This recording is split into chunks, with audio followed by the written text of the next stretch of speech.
Então, boa tarde a todos que estão assistindo. Eu sou o Vinícius e na entrevista de hoje iremos conversar com a jornalista Silvia Oliveira sobre turismo e os impactos da pandemia, né, do novo coronavírus nessa área.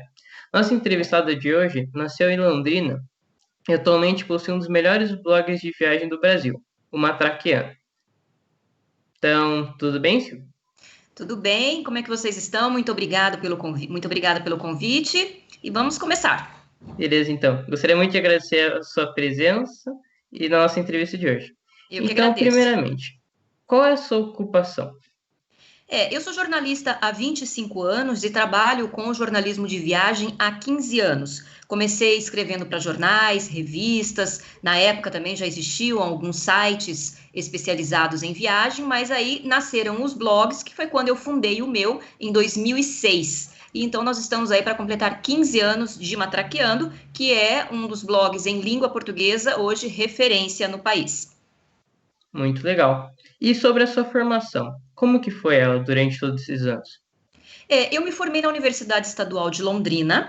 Em seguida, eu trabalhei alguns anos em televisão. Quer dizer, a minha carreira corporativa ela foi formada em televisão. Eu trabalhei como repórter, editora e apresentadora tanto no SBT quanto na Rede Globo, aqui do Paraná. E depois eu fui aprovada num mestrado na Espanha em turismo, porque já era uma previsão minha trabalhar com isso, escrevendo com turismo. Então eu pedi a conta, deixei um trabalho muito bom para alçar um sonho meu, que era trabalhar viajando, vamos dizer assim.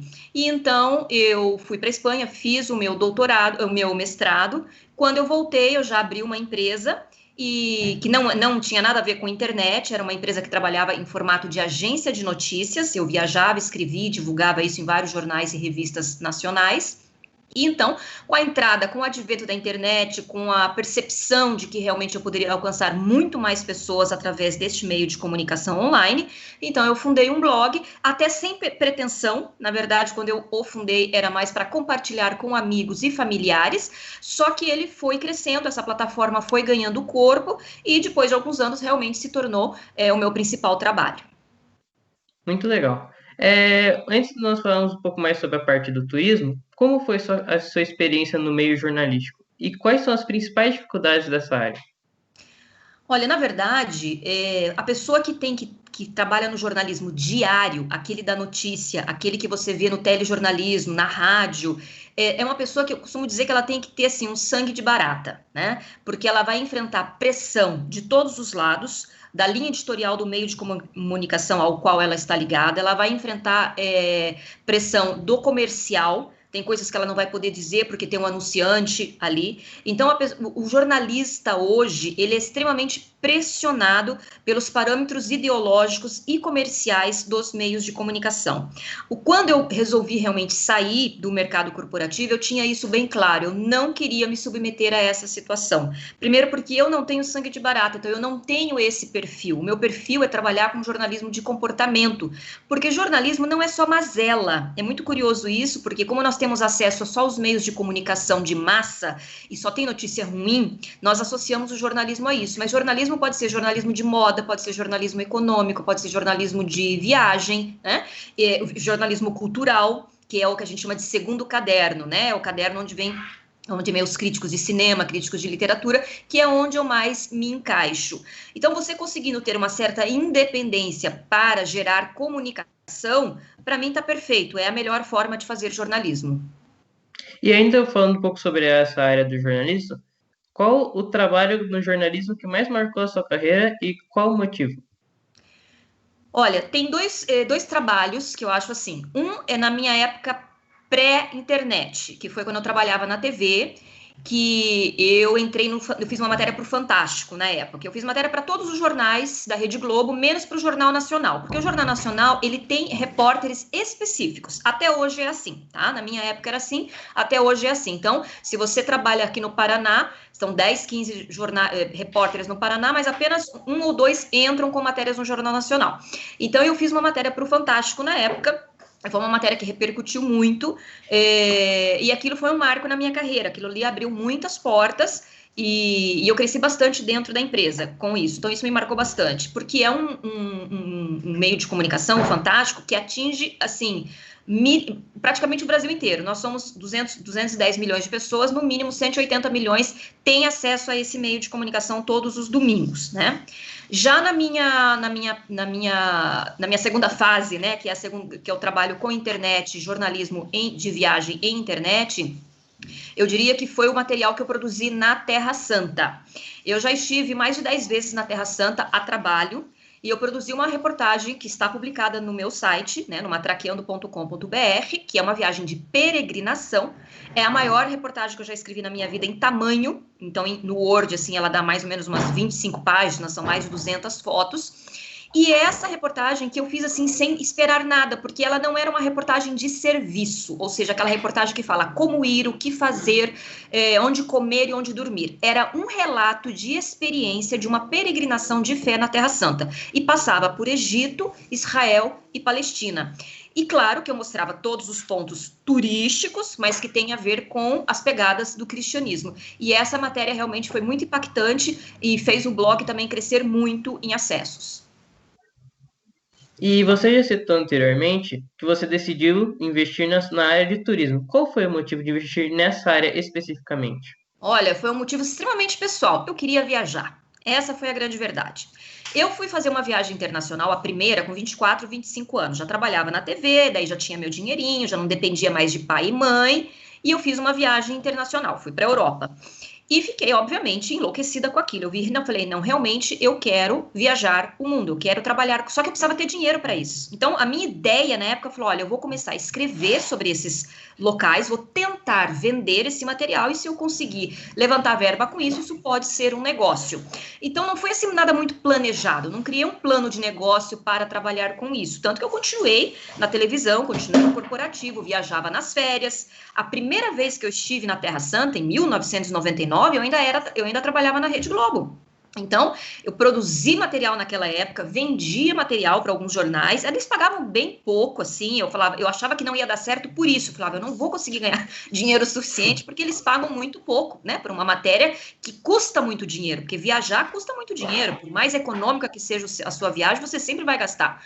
Mas, enfim, aquilo que eu digo, o ponto, a chave de mudança é quando eu parti para a internet. Então, aquilo ali ampliou demais o horizonte, porque eu não tinha mais que depender de um jornal ou de uma revista. O meu cliente passou a ser o meu consumidor, que passou a consumir o meu material e os produtos e os serviços que eu ofereço ali dentro do site.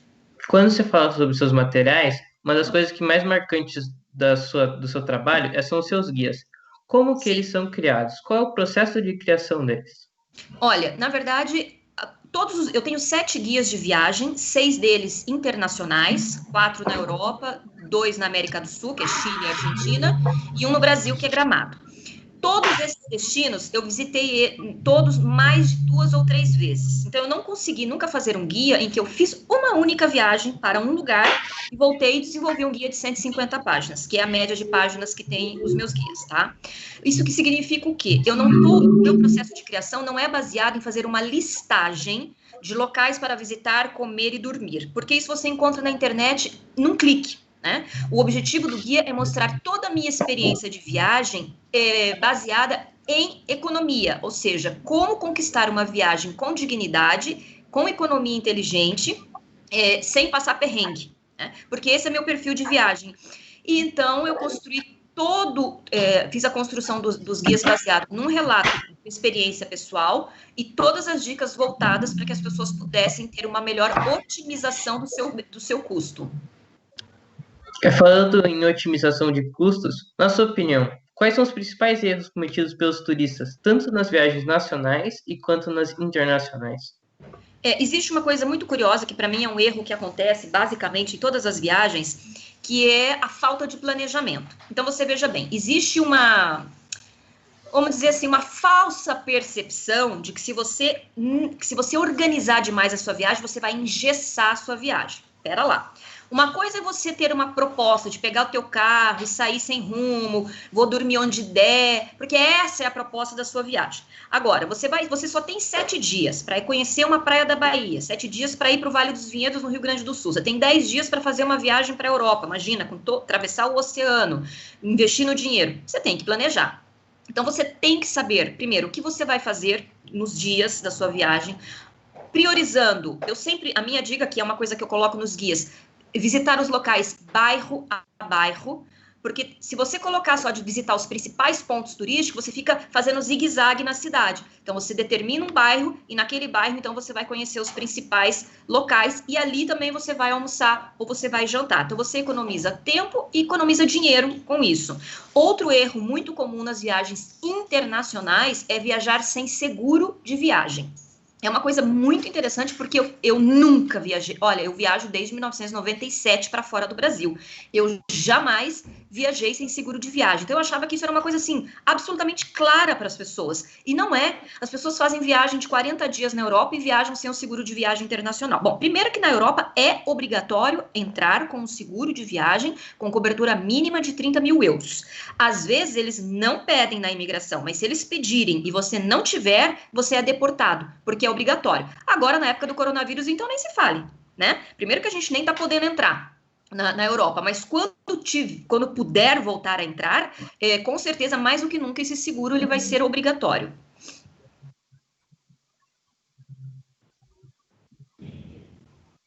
Então, agora eu acho que a pergunta que eu acho que as pessoas mais devem fazer: quais são as suas perspectivas em relação ao turismo após a pandemia, em curto, médio e longo prazo? Olha, é bem importante a gente dizer que nós não entendemos ainda o que é pós-pandemia. Então, tudo que for falado aqui sobre pós-pandemia fica no âmbito da especulação. Porque nós, enquanto estamos tentando baixar os nossos números, nós já vemos segunda onda em diversos países, tanto na Europa quanto nos Estados Unidos. E essa segunda onda também vai chegar ao Brasil, porque ela chegou em todos os lugares. É um processo natural desse vírus, né? Então, o que a gente vê a curto prazo é o turismo nacional, ele vai ser mais incentivado. O turismo internacional está praticamente zerado, não existe possibilidade de viajar no curto prazo para fora do Brasil. Obviamente que nós já temos alguns países que liberaram a nossa entrada, por exemplo, a Argentina abriu para nós via aérea somente, não pelo terrestre, e só para Buenos Aires, tá? Temos o Peru também, que abriu as portas, mas ainda nós continuamos fechados para o Uruguai, para o Chile, que eram destinos extremamente procurados pelos brasileiros. Nós não estamos autorizados a entrar ainda nos Estados Unidos, nem na Europa, salvo em categorias específicas, residentes do país, pessoas que têm familiares próximos, aí eles podem tentar uma autorização, mas o turista, não. Então, a curto prazo, nós estamos com uma perda de movimentação financeira de mais de 80%, ou seja, aquela demanda que a gente tinha em janeiro de 2020, a previsão é que a gente volte a ter em janeiro de 2023. Então, é bastante grave o que está acontecendo no nosso mercado, né? Médio prazo, a gente supõe que, se a médio prazo conseguir uma vacina, tem que lembrar que ela não vai ser uma vacinação em massa, nem no Brasil, nem em nenhum lugar do mundo. Não existe capacidade para produzir 7 bilhões de vacina. Então, a nossa vacina, se ela chegar, assim, num cenário muito otimista, se ela chegar aí em abril, maio, junho, ela vai. Quem nós vamos vacinar? Os mais vulneráveis, idosos e risco. Então, ainda vamos ter vírus circulando, né? E aí, o que vai acontecer? O que nós que trabalhamos com turismo recomendamos? Primeiro, parece óbvio, mas não é dizer, procurar lugares em que você fuja de aglomeração, né? Viajar dentro do país procurando priorizar carro, porque com o carro você consegue controlar as pessoas com quem você vai ter acesso, diferente do aeroporto, que você vai ser obrigado a conviver com muitas pessoas e principalmente dentro dos voos. Os voos, como são pouquíssimos voos, a nossa malha aérea está muito reduzida, então os voos têm saído lotados. Mas não é porque muita gente está viajando, é porque antes tinha 10 voos por dia, agora tem um. Então, todo mundo que precisa viajar entra naquele voo, e o voo está lotado, o voo está saindo lotado. Então, isso é um fator de risco também, né? Então, quem quer viajar tem que procurar sair próximo da sua casa, viajar dentro do que possível no seu estado, procurando locais que a gente chama, eles falam turismo de isolamento, mas o turismo de isolamento ele sempre existiu, agora ele ganhou esse nome, que geralmente é o turismo de mato, né, de campo, de serra, onde você consegue se isolar numa casa e só tem lá o teu riozinho, a cachoeira para você relaxar e espairecer um pouco. Tudo certo, então eu gostaria que você fizesse um convite para as pessoas que vão assistir essa entrevista para conhecer um pouco do seu trabalho. E aí eu já queria agradecer também, de novo, a sua presença, que foi muito importante. Acredito que essa entrevista foi muito boa para todos nós.